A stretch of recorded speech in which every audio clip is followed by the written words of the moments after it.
At yun mga bossing, mga idol, ito pala yung ating DIY Bluetooth speaker box na tower type. So tatlo po yung load po nito na speaker, tatlong 6.5 inches na two-way speaker at isa pong subwoofer. So ipapakita po natin sa video po na ito kung ano po yung mga laman po nito, ano po yung amplifier natin ginamit, ano po yung power supply. Marami po kasing nagtatanong mga boss. Ito naman po yung speaker na nakaload po doon mga bossing, tatlong piraso po ito. So isa pong subwoofer, dalawa pong two-way speaker. Wala po tayong tweeter mga boss kasi po yung ating pong ginamit na woofer ay two-way speaker po mga boss. Meron na po siyang built-in tweeter. Hindi na rin po ako nagdagdag ng additional na tweeter kasi maganda na po yung high frequency binibigay po nito. Maganda na po yung kanya pong sagit set mga boss.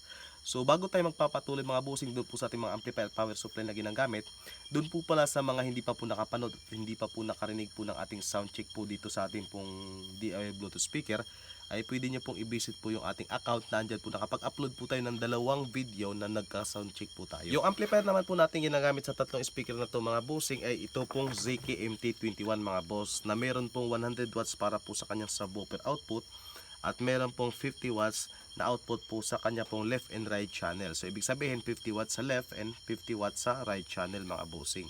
So sa wirings po nito mga bossing, napaka basic po mga boss. Ito pong letter S na subwoofer, dito nyo po i-connect yung subwoofer speaker.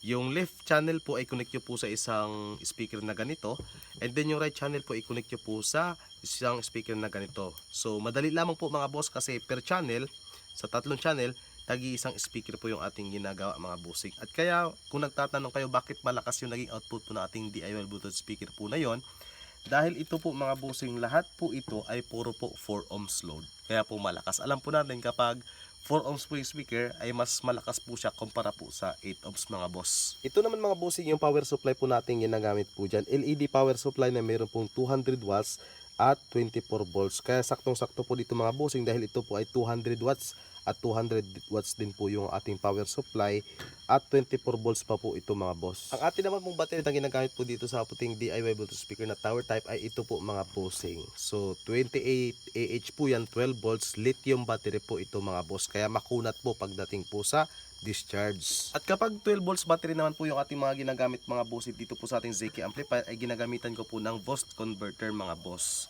So bakit pa kailangan ng boost converter? Pwede naman po itong gamitin sa 12 volts. Yes po mga bossing, kahit po 12 volts lang po yung battery ay pwede na pong gamitin dito at mapapatugtog nyo na po ito mga bossing, kasi ito po ay meron pong input na 12 volts to 24 volts. Pero mga bossing, kung meron po kayong 12 volts na battery, kahit mataas po yung capacity or kahit power supply po na 12 volts yung inyong gagamitin, kahit mataas po yung amperahe, kapag sinasagad nyo po ito mga bossing, mamamatay po ito at masushort mga boss.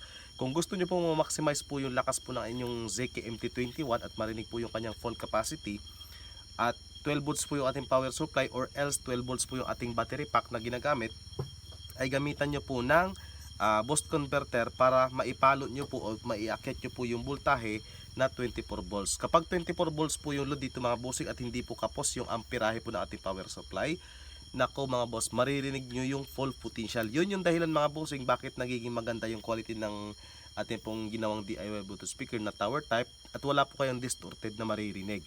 Kasi nung ginamitin ko po siya mga boss ng 12 volts na power supply, at kapag sinasagad ko na po siya above 75% po ng ating volume, na namamatay-matay na po yung ating speaker.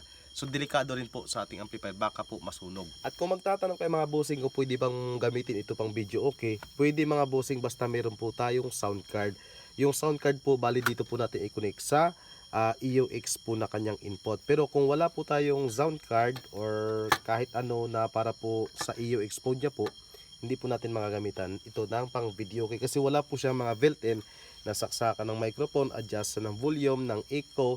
So wala po siya mga boss. Kung gusto nyo po na mabidyokehan yung ganun pong klaseng setup, ay pwede po kayo mag-switch dito po sa ating ZK MT21S. Ito po yung kompleto po, may saksakan na po siya ng microphone, may microphone volume and echo adjustment. Ito po yung sa kanya mga volume frequencies, at ito naman po yung sa kanya pong pinaka main volume.